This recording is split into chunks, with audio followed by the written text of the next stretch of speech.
here we are back with another episode of Q&A, Ask Our Experts, an exclusive doubt clearing sessions for OET candidates. So for today's video, I have chosen the question that we received in our YouTube platform, where one candidate is asking for the tips to crack listening part A. So here begins the tips for you people. Point number 1 is write as you listen. When you listen to the audio, simultaneously try to write down the answers in order to reduce mistakes in your answers. That is very much important. Point number 2 is, sometimes when you listen to the audios in listening part A, you may find the answers is lengthy. So on such situations, what you people can do is write down the answers in short form in listening part A in the initial time. But make sure to elaborate it once you finish listening the audios. That is during the 2 minutes time. Now moving on to third point. That is considered to be one of the main concerns that we receive from the candidate side. That is regarding the spelling mistakes. So for OET listening part A, what we wanted to tell you people is spelling mistakes are not that important. But the pronunciation has to be the same. But when you write the spellings, you have to make sure that won't change the meaning of the sentence. For example, they know English.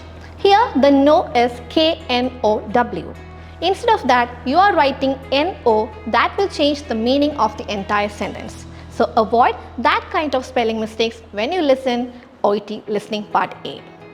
Moving on to the next point.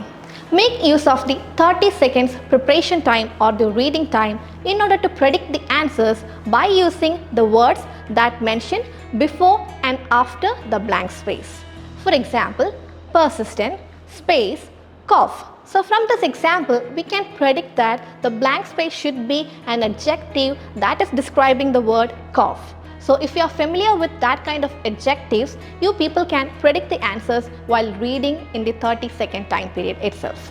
In order to predict the answers, we have to be familiar with synonyms and collocations that comes across in medical situations. Be aware of synonyms and collocations that are commonly used in medical scenarios. Now, you people will be having a confusion what you mean by collocation, right? Don't worry, we'll be explaining that also. For that, keep watching our next video. And if you people find these types of videos as interesting, then keep following us in Instagram page, that is Tiju Sir Academy Mavelikara.